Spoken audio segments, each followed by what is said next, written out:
Great art produces discussion. You shouldn't give the people what they want.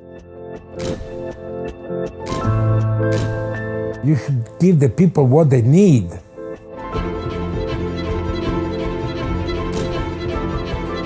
All art has to provoke something, otherwise it's not art.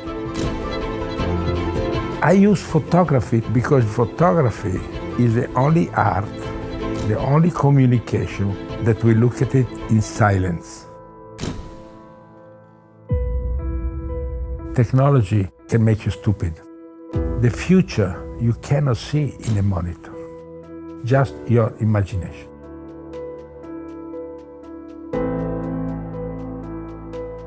A creative person does, in total insecurity, what he feels to do. In the moment of your biggest insecurity is the moment of your biggest creativity. The problem is not to be number one, the problem is to be unique. I go around the world with a white background and I do photograph people, I call it the human race. We are not all the same, we are all different, and nobody is ugly. When they look at you, it's like angels.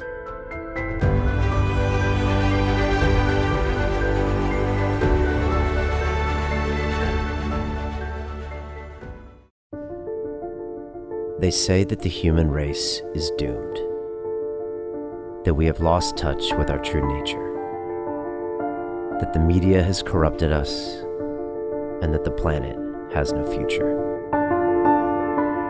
I disagree. I believe that humanity is full of hope, and that our salvation lies within each one of us.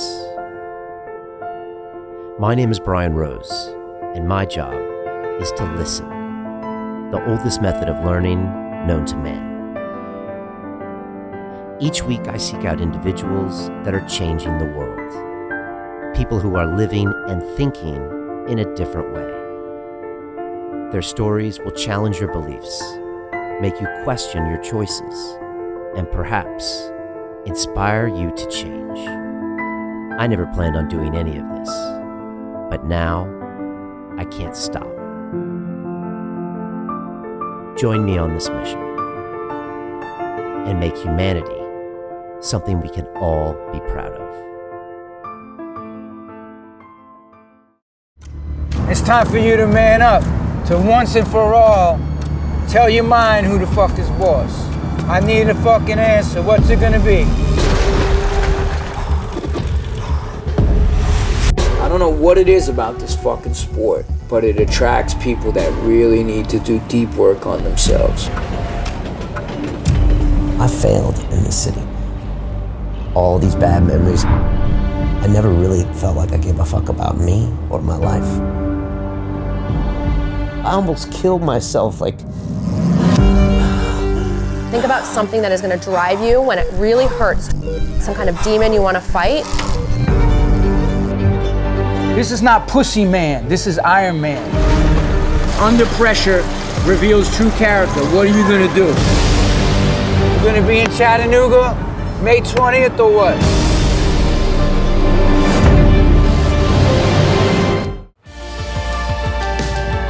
You've seen the images, ones of AIDS patients, war victims, nuns and priests kissing. This was the face of Benetton, the Italian clothing maker that was run by Oliviero Toscani as head of marketing. And he did something different than any brand has ever done before. He put out ideas that the whole culture was facing, whether it was death row inmates or anything else, and challenged us to think about them from a branding perspective. And he said, Brian, make sure you're unique. Make sure your art provokes other people. And that's exactly what I plan on doing with his ideas with London Real in the future. I really enjoyed my time with Oliviero. He's a fascinating man who's traveled the world and takes amazing photographs. And so that's what this episode is all about, and I think you're really going to enjoy it.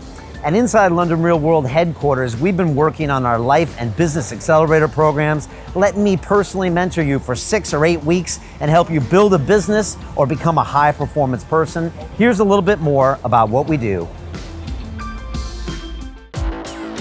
London Real doesn't stop when the conversation ends. You see, that's when we get started. Because everything begins with a thought, and then comes the action. The London Real Academy is our global transformation platform. Here we bring together thousands of students from over 75 countries.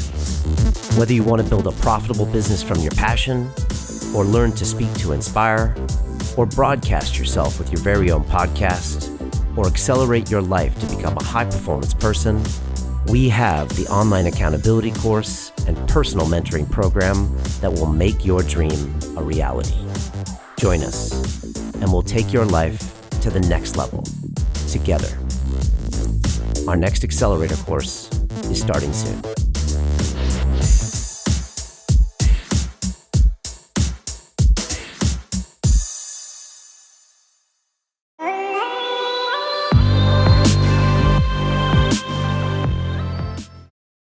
This is London Real. I am Brian Rose. My guest today is Oliviero Toscani, the award-winning Italian photographer and creative pioneer who changed the face of advertising.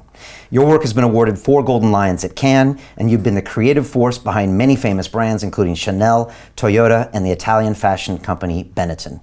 Working here from 1982 to the year 2000, you became world-renowned and incredibly successful as a professional provocateur who took risks, provoked dialogue, and brought a social conscience into advertising by using images of AIDS patients, war, and prisoners on death row. In 2015, you published a book titled More Than 50 Years of Magnificent Failures. Oliviero, welcome to London Real. Here I am. Tell me about your relationship with London. What has this place meant to you always, and how does it rank when it comes to art, creativity, advertisement? Well, of course, I wasn't such a good student as in high school. Actually, instead of going to school, I used to go to the movies all the time. No, and of course, I liked to travel. At that time, we traveled with hitchhiking, and London was a place to go.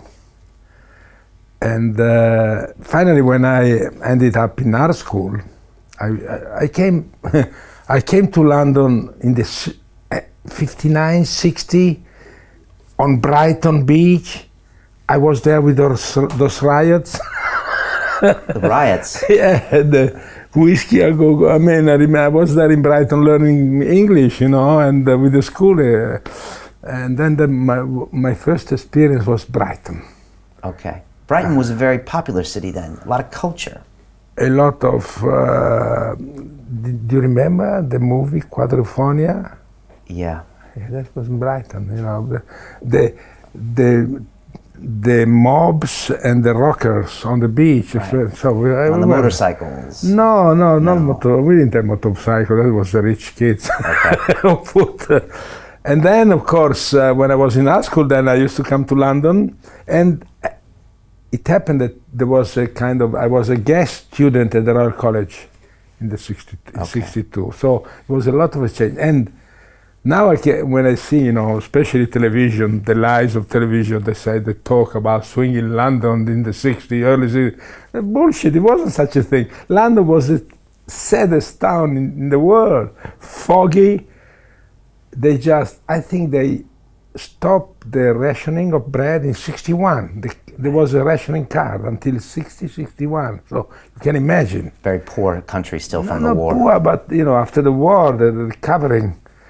And swinging London was just 1,000 young people from art school that were swinging a little bit as in King's Road, like that. And you were one of them. Of course. Of course, you had to be there, right? You had to be there all the time. And what was it like? What's the Royal College like back then? What were you learning, and who were you spending time with? Well, I didn't learn much at the Royal College, but the Beatles were starting, you know. Okay. And we are learning relations, especially with girls. We used to talk. There was the beginning of civilized relation between boys and girls. We were probably the first generation talking to girls. Okay, so a cultural revolution there. Yeah, sure. Long hair, Mary Quant, mini skirt, you know, that's it. And no, London has been very important, of course, to my culture, to my knowledge and everything. You know, when I think of London... I never really studied English in talk, so that's how I learned. Oh, okay. Just by being here. Just being around, yeah. But you know, when I think of where you're from in Italy, or Milan, or Tuscany where you live, I think of great art, great fashion, great culture. When I think of London, you know, we think of different things. We don't normally think of it as a creative hub. Well, the Italian probably is more classic art, classic culture, but London at that time was the modern actual, what was going on. For a young person, London was a cultural place to go, to learn, to see what's going on. And then after that, California came in, America. And you moved on from London and you were seduced by America. Yeah, America was a big, I went there the first time I remember 1964. I won a competition for Pan Am. I was art school, right? And I won a photographic competition. They sent me to the World Fair in New York in 1964. Wow. And then from there, of course, I went to California, I wanted to see. And then I really discovered California, and I thought this is the place where they are in advance. That really struck me, you know, San Francisco and the way and of course, you know, the hippies and thing time and flower time. Was it important for you as an artist to surround yourself with people on the cutting edge of culture like that? Well, you have to be on the cutting edge all the time if you want. I mean, it's an instinct, you know, that you find yourself a place on the edge. Okay. I think it comes naturally to try to discover something else. You know, you have to be curious. You have to be. You want to be alive. You know something is going on. So you go always around the corner. Around the corners, there is always something better. You hope, and you keep on hoping that it's like that. And what was California like back then in the '60s? What was different there? Well, I don't know what happened. It's the magic that happened. It's different. It's, you know, peace and love and the thing and the free speech, Berkeley University. There was an energy that very much is a combination of individual, because we are all individuals that get together and suddenly they make bigger waves. Sometimes it's enough one that starts and then the whole thing grows. And it's great to go around the world and look for that. Are you still doing that today? Oh yeah, that's my work. You know, at this moment, somewhere in the world, somebody is thinking, hoping, dreaming of something that is going to be the fortune, that is going to be the future, that is going to have an incredible impact in the future life of the world. So I think I'm very lucky to think like that, you know, to believe that how it is. All the time I think of that, looking for evolution that in a positive way, you know. I mean, something that will help us to live better. You're still excited by humanity and what we can create. That's it. Humanity is the subject. Humanity is the object. Always. Humanity is the task. The task. Yeah. And it always has been for you. Well, that's the definition of art. It's always been for art. Any kind of art is human. Movies, painting. Look at the Renaissance mentality. Well, there are some people who humanity and they are opposite, but still they made terrible things to humanity, but they had to deal always with humanity. And we have to be aware of that. Humanity is the thing we have to deal with. What if I'm an 18-year-old and I come to you and say, Oliviero, what is creativity? Teach me how to create. Creativity is just a word to explain a consequence. You can't say I'm a creative person. It's stupid. Just stupid people say I'm a creative person. A real creative person doesn't know he's a creative person. A real creative person doesn't look for idea. People who look for idea, for example, advertising people, creative director in advertising agency, bullshit. Creative director, not even God thought he was a director, he did everything alone. They look for idea. That means if you look for an idea, that means you haven't got one. So you look for ideas. A creative person is somebody who does in total insecurity what he feels to do. And that could be, and then will be judged and could be creative. And say, look at that, that's a creative thing. And when you are really creative, you're not sure. Probably in the moment of your biggest insecurity is the moment of your biggest creativity. So you shouldn't be afraid to be insecure. You have to go for it. Okay. And great artists put themselves on the edge of insecurity all the time. The insecurity, risk and insecurity belong to creativity, belong to fortune, belong to great achievement. That's it. And today, we talk all the time about security, we talk about politically correct. Which politics? The politics of mediocrity. And what does that mean to you, politically correct? When you hear that phrase, how does it make you feel? I thought, what kind of party? Politically, what kind of party? So I asked myself, I got my own politics, and I'm very politically correct for myself, yes. You are? I never went to prison, for example. But political correctness is the destroyer of art, in your opinion. Totally, yes. Yes, it doesn't. We talk about provoking. The word provocation got a meaning as a negative meaning. So I use a provoker, like say. But to provoke peace, to provoke love, to provoke a better life, to provoke understanding, to provoke provoking. When I go to the movie or I read a book, I want to be provoked. Otherwise, what's the interest? All art has to provoke something, otherwise it's not art. So,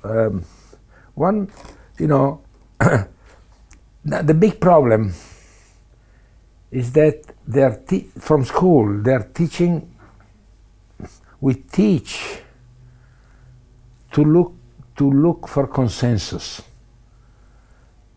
And the researcher of consensus do produce mediocrity. You shouldn't look for consensus. You should just go what you are. Your big richness is your individuality, your personality. We are not all the same. We are not the same at all. There aren't two persons the same. We are all different. And that's an incredible richness. And today, when they say we are the same, we're the same. We're not the same, we're different. And today you can I'm find black, consensus. You're white, he's Chinese, he's thing, he's intelligent, less intelligent, but we have to respect the individuality. That's incredible. There are two persons the same. Every person is a piece of art, a unique piece of art. I'm doing work since 10 years. I go around the world with a white background. I put it in piazza, streets, public places, and I do photograph people. I call it the human race. I got about 75,000 portraits of people with their signature, with their name, the place where I did the picture. It's incredible gallery of, and they look at me in the camera, and you can see their soul. And nobody is ugly. I went to photograph the people that you wouldn't believe, street people, and when they look at you, it's like angels. Yeah. Do you prefer that over working with a model? No, but they're really incredible model. Top model. They're over photographed. They get empty. Person get overexposed photographically. An actor is better because he's taking a part. But model, fashion model, After 3 times I photograph one, I give up and I find a new one. Because it's too I empty. did picture of the first big model, Yeah. for magazine, yeah. Yeah. But, and people do like them because they are empty. They don't give you any problem. They are just, No provoking. no, they are just a morphological form. And you hate that. No soul in the eyes, no expression. Why photography? You could have chosen many different art forms, or maybe not. You grew up watching movies, you said. Yeah, What movies? American movies. of course. I know by heart certain movies. Which ones? Yeah, no, all the 50s, and then Was that the Casablanca? Nouvelle, of course, now, of course. And then, no, my father used to be a news photographer of the Corriere della Sera, okay? Yeah. The reporter there. It's the main Italian newspaper. He was the first one, First one, yes. Yeah, the main Milanese news. I was born in Milan. And so, photography. But then, today, to be a photographer, everybody can take picture today, no? Everybody can take, and everybody can write, right? But how many poets? So when you say a writer, you don't think of somebody who can write or type, or you just think of an author. Photography today is exactly the same. I use photography to express my vision of what's going on, I'm a witness of my time, it's simply as that. And to witness my time, I use photography. I could use music or writing or movies or I don't know, even design. It could be also designer and be a witness of your time. I use photography because I think photography, on one way, the profession is getting lost. There is such a thing. You're not a photographer just because you can handle the camera, okay? To be a photographer real seriously today, you have to be an author, a screenwriter somehow. You have to think of an image in your head, and then you have to be a scenographer and movie director. Because you decide, well, I want 2 models walking down the street and they smile to each other. So you have to think what you want, and then you have to be a director of photography. I say, I need a light, I need darker here, darker. And then, at the end, you have to be a cameraman, behind the camera. So that is today modern photography. And you have to be a producer. Because you spent also 1 year one time to find the right little girl. That's it. So this is today, that's it. I've been looking for some of my models for 1 year. 1 year to find the Give you perfect the example. picture. Yeah, I needed an angel that looked like a devil with a devilish eyes, a child. So that's what a photographer that's is, a photographer. not a camera operator. Of course, you can be a war reporter, but you're just a cameraman there. Because the war had been decided by somebody else. The author are 2 different countries, and then the scene is already set. The tanks are there, the smoke is there, the dead are there, the blood is there. So you just have to be a cameraman. You understand? So, Yeah. but to be Fellini, to be a movie maker, you have to think, where do I shoot? How do I shoot? How does it have to look? To get that feeling, to get that engagement, what do I need? So. And a still photograph is the only communication media today that still has got an impact, more than a movie and more than the news on television. I don't know if you remember the photo of the child dead on the beach a couple of years ago. Everybody knows that. Right. And in front of that picture, everybody got aware what's going on. Why? Because just with still photography, we engage our own responsibility toward society and what's going on. Because photography, as used to be painting once, is the only art, the only communication that we look at it in silence. And in that silence, You engage your own inside movie responsibility. Where do I stand in front of what's going on in the world? So that still has got this impact. So that's why I like it. Still the most powerful form of creative art. And on top of that, probably 90% of what we know because we've seen picture of it. We've seen picture of it. Right. The picture are more real than reality. And say, for example, a video or a short film or a movie, it tells you how to feel about it. Yeah, sure. There is a voice. So you can actually just check out. You don't have to be responsible. Yeah, sure. So it's taking the responsibility. Say, this is nice, this is bad, okay. But it's not your responsibility. But in front of a still picture, you say, where do I stand here? Instead of in front of a violence, or even, they don't have to be dramatic, you know. Any picture, you look at there, where do I stand? I never saw that before. I should go and see it. No. I should get engaged. I should get I'm interested. So that's and of course, we know almost everything through images. It's how we learn. Right. You know, everybody's got an opinion of Trump, but how many people do know Trump really? We know because we've seen images and interpretation and point of view from somebody else. Mm. Yeah.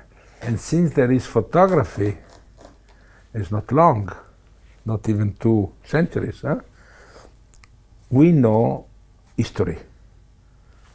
Before, we're not really sure. Probably I can say something that might, if there were a camera at the time of Jesus Christ, probably the Bible would have been written in a different way. I don't know, I just ask myself, I would have liked to have seen those miracles and things like that. Right. Documented, who was right, who was wrong, how did it happen. So, it's not long that we know, we can see picture. Just imagine, once there were no magazine, no television, no newspaper. People used to walk into churches and see the God, the Madonna, the thing. That was the only place, painting. Hmm. So it's not long that we know. Yeah. When you started at Benetton in '82, were you already a great photographer? Oh yeah, I did before other things. I used to work for magazine, the major magazine, fashion magazine. What made you improve your photography the most? What was the assignment where you felt like, wow, well, I got much better, or I matured? The quality of the architecture depends on the intelligence of the committant. You understand? The intelligence of your client really is basic for the quality of your work. Okay, the intelligence of your client. I don't call them client, I call them committant. The one who tells you, build me that church. And if he's an intelligent pope, you will have an incredible church. If he's a mediocre pope, you will have a mediocre church. Why? Always been like that, through the history of art. Lorenzo il Magnifico was an intelligent committant. And the mediocre ones limit you, they get involved, they micromanage you. They know more than you know, and they tell you, well, I don't like that, and that's too expensive, and that won't be. So it's very difficult. So first, any artist has to be careful to choose his client. Otherwise, he won't go far. And to get your freedom as an artist, let's call it freedom, to get the opportunity to express yourself, and that is when you are the most valuable, right? When you can express yourself. The first thing you have to do as an artist is to enrich your commitment. And enriching you say? Yeah. Make him rich. It's not just question of money. Today is all question of money, but it's not question of money. It's a question of power, culture, sensitivity, education, progress. It's only a kind of enrichment.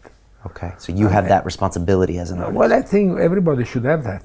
Okay. Everybody who's working for somebody else should have that responsibility to bring his improvement, to bring some improvement in what he's doing. And that is the excitement of work, I think. And those are the two try rules. Well, it's like that, but let's try to. That's why you are on the edge sometimes. You don't go with the flow because you don't improve if you go with the flow. But if you are on the side, and I don't know, but. Do you think great art divides? Do you think half the people will hate great art and half the people will love it? Or not half, but... Great art produces discussion. It will always be like that. The thing is not, you shouldn't give the people what they want, you should give the people what they need. I don't know much about medicine, for example, but I believe great doctor can cure me. I won't tell them how. They know what I need. So you have to believe in the people you need. Great teacher, they know what their student, what their pupil need, and so they are great teacher. Yeah. But because if you give them what they want, they will want always the same thing that they know. You have to bring improvement, humanity. I watched this great series on Netflix recently. It's called The Defiant Ones. And it's about Jimmy Iovine and Dr. Dre, who later sold their headphones company to Apple. And it was about Interscope Records in the 90s. And Jimmy Iovine said, and he had artists like Dr. Dre and Eminem and Trent Reznor and Marilyn Manson, really controversial artists, getting banned by the government, doing crazy things on stage. And Jimmy Iovine said, you have to leave your artists alone and let them do whatever they want to do. Just stay out of their way. And that's how he said... Not just the artist, but also the student, the child in school. You have to listen what he's doing. You express yourself when you're free. And of course, when you're oppressed, you also can express yourself a lot because you're looking for freedom of expression. So it's something very sensitive there that you have to know to understand what's going on. It's not that the artist is free, yes, but he's working for the community. He doesn't work for himself. He doesn't need, he's like that. So he's a great artist, always work for power and art. Let's call art. Art is, what is art? It's the highest expression of communication. Art is communication, right? Yeah. Well, the highest, the most interesting expression of communication is art. Art and power always went together. Power needs art to impose himself. The popes, the thing, the king, the castle, the churches, the painting, the portrait. No? They need the art to express themselves, and art needs the power to impose, the art to express itself. So there were painter, Caravaggio. He was the most sinful person, sodomist, thing, murderer, but he painted the best virgins, using prostitutes as models. He did transcend the commitment. You understand? Yeah. So I'm not believer, but laico. How do you say laico? But when I see the Madonna of Caravaggio, even if I don't believe in the Madonna, I really get touched. Okay? So this is the artist, the one who can transcend the commission, the commitment. Okay. And they always went together. Right. Where there was power, there is art. Yeah, there's a National Gallery here in London, and you can go and see every painting, and then you can go and research each painting. And it always had a history of some powerful person wrote the check and made it happen. And so you forget that sometimes when you look at the art, but it is married with power. Artist is actually a mercenary. Big artist has been big mercenary. Right. Yeah, Leonardo da Vinci was painting the Last Supper in Milan. And after 3 weeks that he wasn't paid, he left Milan. They went to grab him on the way to Florence to give him the money, bring him back to finish the Last Supper. He didn't care, he wasn't paid. Mercenary. Let's talk about you and Benetton. Yeah. When you look back on that period from '82 to 2000, it's been a few years now, right, Yeah. since you left, and a while since you started. What happened there? Because that was a unique period, How did that start, and what do you remember from the 80s? Well, Luciano is a very special person. How do you know Luciano? Well, he called me because before Benetton, I used to do Esprit in California. And then Fiorucci in Italy, and so I used to take care of brands. And so Luciano called me and said, what can we do? I said, okay, listen, simple. I don't work with advertising agencies, you and me. I propose you things, you say yes or not. Get rid of the marketing system, marketing research. We should know what we want, and we try. And you had that experience in Esprit with marketing and research. No, Esprit was good too. They let you do what you wanted to. No. At Esprit there was a guy called Doug Tompkins who actually died 3 years ago. I don't know if you know, Doug Tompkins was a great guy. The guy who left, he had the biggest donation of a private to Chile.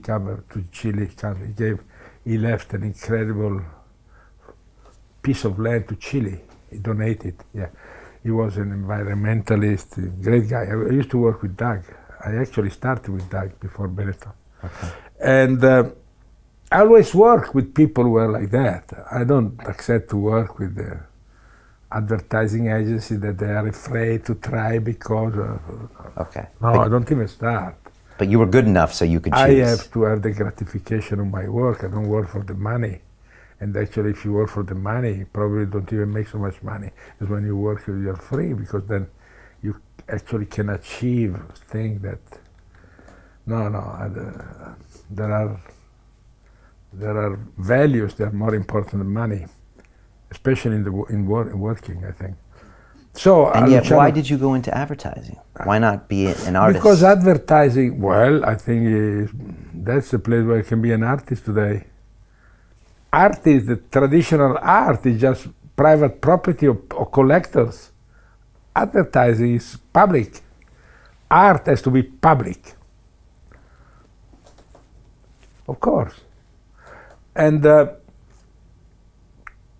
advertising is the field where most of images get consumed. So it's perfect for you. That's why. Yeah. Okay. Public, poster all over the world. Fantastic. What artist can have that?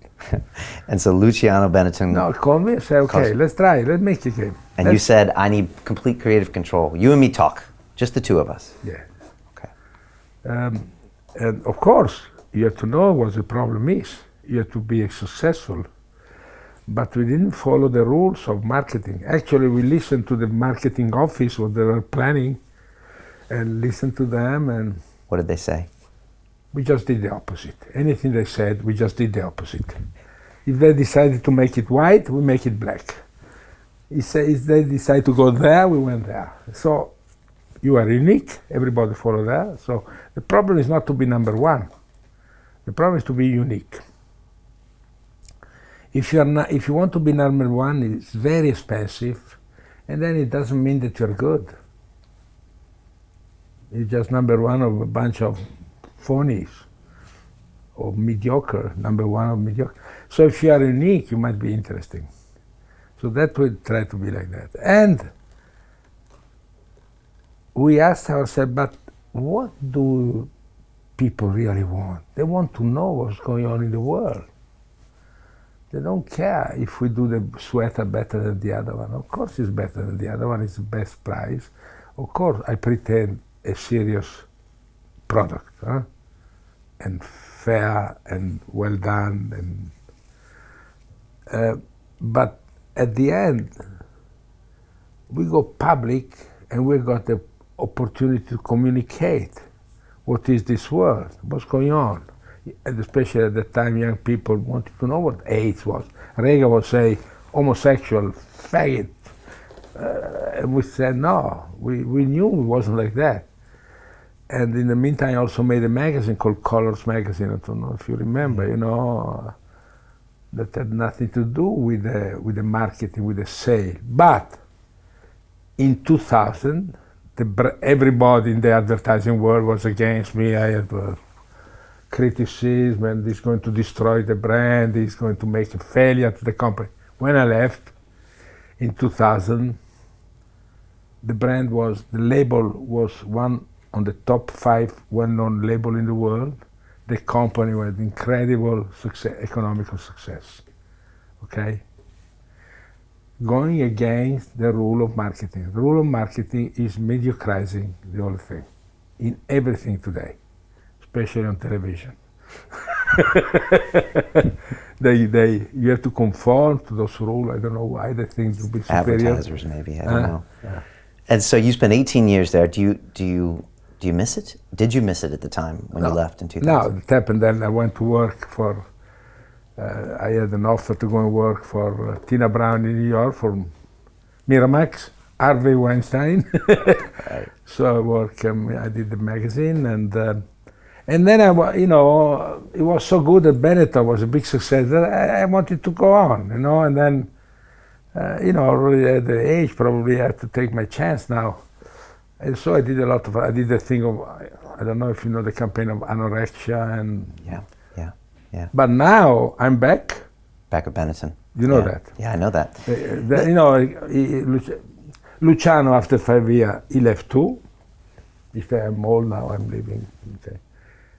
And he went around the world with his boat. We stay always friends, of course. And then he realized that the company was falling apart. That's already 2 years ago. Advertising agency, marketing research, advertising, how do you call those trendy agency from Holland or England, a lot of trendy agency, kind of fashion-y thing. It doesn't work. Lost their way. Mediocrity. So that's it. When he left, Luciano, in 2006 or 2008, the company was incredible economically, doing very well, and now it's losing. But this company, United Color, is the one who made an incredible fortune of the Benetton, because they own other companies now. They diversify. He doesn't need this company, but he's so affectionate to the company that he called me back and said, Toscani, we're getting the band back together. Let's see, he's 82, he's going to be 83 now. Okay. And I'm in my 20s, yes. In your 20s.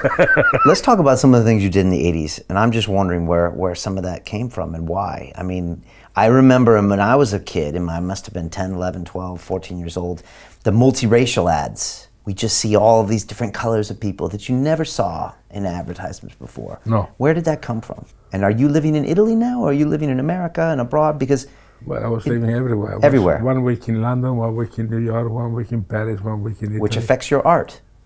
No. Has to. I tell you, I'm a witness of my time. I went around the world, and so the world is made like that. Right. But if you had lived in Tuscany for 5 years straight, you wouldn't have had all those ideas. No. It wasn't an idea. I tell you, I don't have ideas. Yeah, so tell me. I'm a situationist. I'm a simple situationist. Explain.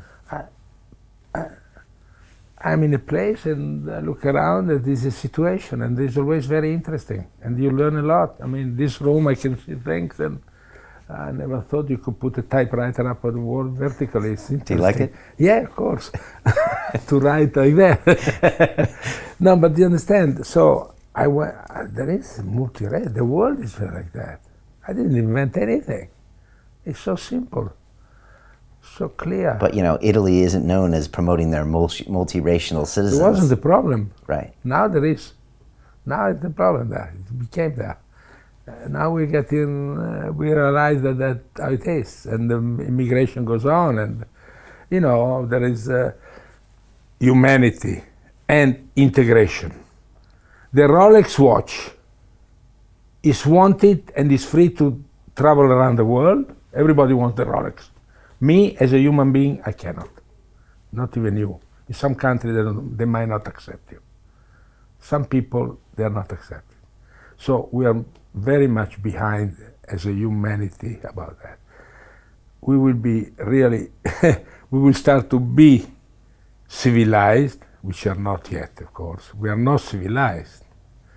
The day that there will be the free movement of people on the earth. Because with the movement of people in the earth, we got culture, we understand.